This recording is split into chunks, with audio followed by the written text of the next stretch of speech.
Assalamualaikum warahmatullahi wabarakatuh. Sebelumnya, perkenalkan, kami dari kelompok 5 ingin menjelaskan tentang materi luas permukaan, pusat massa, dan juga momen inersia. Untuk anggota kelompok yaitu yang pertama, Fajri Novar dan Winardi dengan NIM 4114148014, kedua Aulia Putri Wiana dengan NIM 4111418023, yang ketiga Clarissa Yovanda Briliana dengan NIM 411418041. Lanjut aja untuk materi pusat massa, yaitu jika M1, M2, dan seterusnya sampai Mn berturut-turut adalah kumpulan titik-titik massa yang masing-masing terletak di X1, X2, X1, X1, Y1, X2, Y2, dan seterusnya sampai Xn sampai Yn, maka momen total terhadap sumbu Y dan sumbu X dapat dinyatakan dengan My sama dengan sigma Xk Mk dari K sama dengan 1 sampai N, dan Mx sama dengan sigma Yk Mk dari K sama dengan 1 sampai N. Untuk lebih lanjut, koordinat X bar dan Y bar dari pusat massa atau titik keseimbangan adalah X bar sama dengan My per M, atau lebih luasnya yaitu sigma Xk Mk dibagi dengan sigma Mk untuk K sama dengan 1 sampai N. Dan untuk Y bar yaitu Mx per M dengan lebih jabarnya yaitu sigma YkMK dibagi sigma Mk untuk K sama dengan 1 sampai N.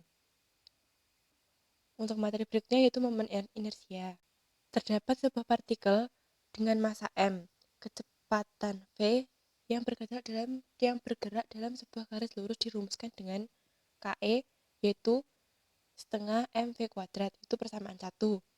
Jika suatu partikel tidak bergerak dalam sebuah garis lurus tetapi berputar dalam sebuah sumbu dengan kecepatan sudut sebesar omega radian per satuan waktu, maka kecepatan linearnya adalah V sama dengan R omega, di mana R adalah jari-jari dari lintasan perputarannya. Ketika kita mensubstitusikan ini ke dalam persamaan yang pertama, maka kita akan memperoleh KE yaitu setengah dikali R kuadrat M dikali omega kuadrat. Jadi suku R kuadrat M disebut momen inersia dari suatu partikel dan dilambangkan dengan I. Jadi untuk sebuah partikel yang berputar dapat dirumuskan dengan KE setengah I omega kuadrat, yaitu untuk persamaan kedua. Disimpulkan dari persamaan 1 dan 2 bahwa momen inersia dari benda dalam gerak berputar memakai peranan yang serupa dengan massa benda dengan gerak linear. Untuk sebuah sistem dengan n partikel pada suatu bidang dengan massa M1, M2 sampai Mn dan ρa jarak R1, R2 sampai Rn dari garis L, maka momen inersia sistem terhadap L didefinisikan sebagai I sama dengan M1R1 kuadrat ditambah M2R2 kuadrat ditambah sampai seterusnya MN kuadrat atau sigma MKRK kuadrat dari K sama dengan 1 sampai N. Dengan kata lain, kita melakukan penjumlahan momen inersia dari setiap partikel. Untuk yang terakhir yaitu luas permukaan. Andaikan G adalah permukaan atas sebuah daerah S yang tertutup dan terbatas pada bidang SY, asumsikan bahwa F mempunyai turunan-turunan parsial. Pertama, kontinu, Fx dan Fy. Kita akan mulai dengan membuat partisi P pada daerah S dengan garis-garis jajar dengan sumbu X dan sumbu Y. Gambar berada di kiri.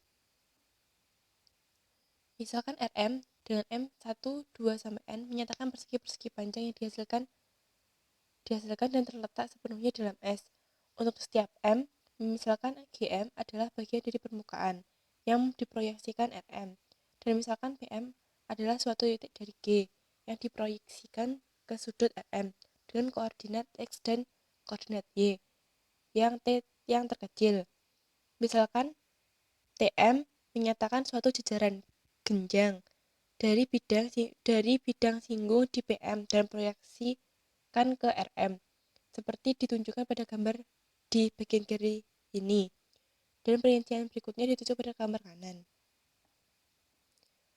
Untuk mencari luas jajar genjang TM yang prosesnya adalah RM, misalkan UM dan VM menyatakan vektor-vektor yang membentuk sisi-sisi TM, maka UM yaitu delta XMI tambah FX XM YM delta XMK.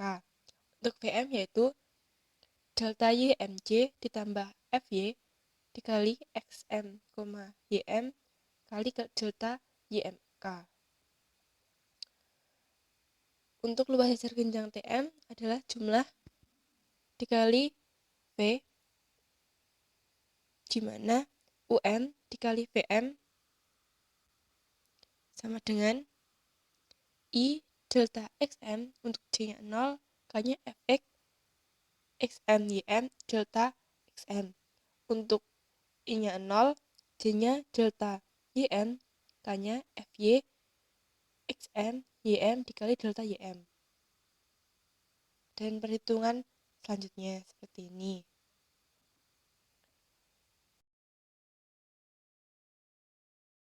Demikian luas TM adalah ATM sama dengan mutlak dari UM dikali VM sama dengan ARM Fx XM YM 2 ditambah Fy XM YM 2 tambah 1. Kemudian jumlahkan luas dari bidang-bidang singgung jajar genjang TM ini. M sama dengan 1, 2 sampai dengan N dan ambil limitnya agar diperoleh luas permukaan G. AG sama dengan lim P, maka OM sama 0M sama dengan 1 NaTM. Dan perhitungan yang berikutnya. Jadi singkatnya AG sama dengan SFX2 ditambah FY2 tambah 1 DA.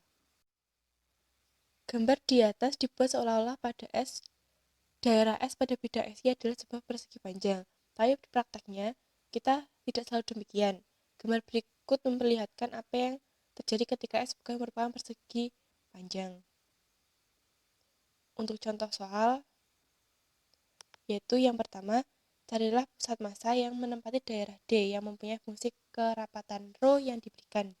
D dibatasi oleh parabola X sama dengan Y kuadrat dan garis Y sama dengan X-2. Rho X Y sama dengan 3. Untuk contoh soal tersebut dapat dijadikan sebagai latihan. Untuk pembahasannya, kami sudah buat di dalam rangkuman soal. Mungkin sekian dari kelompok kami, kurang lebihnya mohon maaf. Wabillahi taufiq wal hidayah. Wassalamualaikum warahmatullahi wabarakatuh.